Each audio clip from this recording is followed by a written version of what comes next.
रीवा में यूजीसी महाविद्यालय आयोग अधिनियम 2026 को लेकर उभरा विरोध अब केवल एक ज्ञापन या प्रदर्शन तक सीमित नहीं रह गया। सोमवार को ओबीसी वर्ग के लोगों ने कलेक्ट्रेट के सामने मुख्य मार्ग पर जाम लगाकर अपना विरोध दर्ज कराया।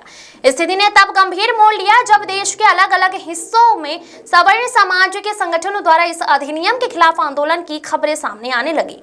सवाल यह है, क्या एक शैक्षणिक नीति ने समाज को दो ध्रुवों में खड़ा कर दिया है? सड़क पर उतारा ओबीसी आक्रोश। रीवा में ओबीसी वर्ग के प्रतिनिधियों का कहना है कि अधिनियम में कुछ प्रावधान उनके अधिकारों और अवसरों को प्रभावित कर सकते हैं। इसी आशंका के चलते उन्होंने कलेक्ट्रेट के सामने जाम लगाकर प्रशासन को ज्ञापन सौंपने की कोशिश की। कुछ समय के लिए शहर की यातायात व्यवस्था बाधित रही। पुलिस ने मौके पर पहुंचकर स्थिति को नियंत्रित किया।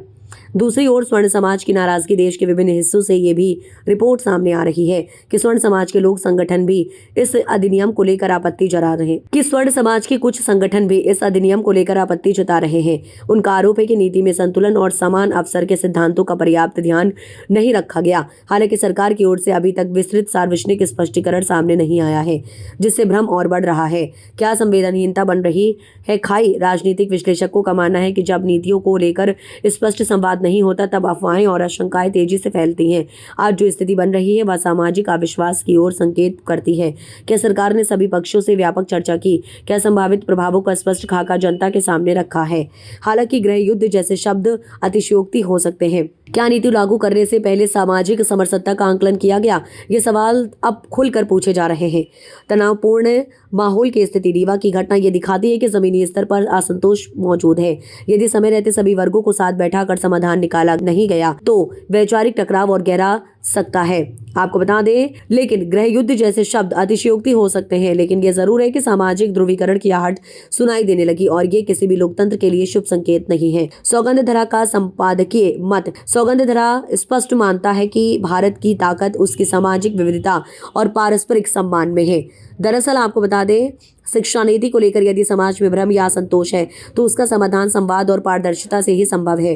राजनीति का दायित्व समाज को जोड़ना है, न कि वैचारिक खाई को चौड़ा करना। रीवा की घटना एक चेतावनी है। समय रहते समाधान खोजा जाए, वरना असंतोष की लपटें और फैल सकती हैं। यदि आप चाहें तो मैं इस विषय पर एक और अधिक तीखा संपादकीय संस्करण तैयार कर सकती हूँ, जिसमें सीधे सरकार की जवाबदेही और राजनीतिक नेतृत्व की भूमिका पर और कठोर सवाल उठाए।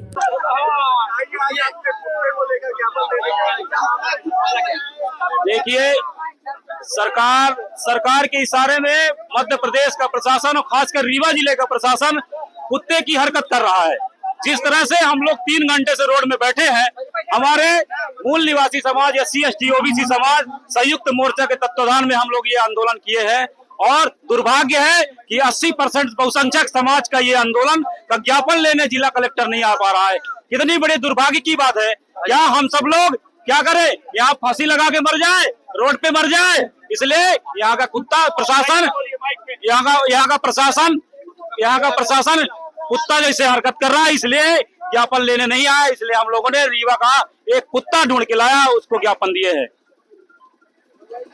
हमारी दिनेश OBC महासभा कोर कमेटी सदस्य।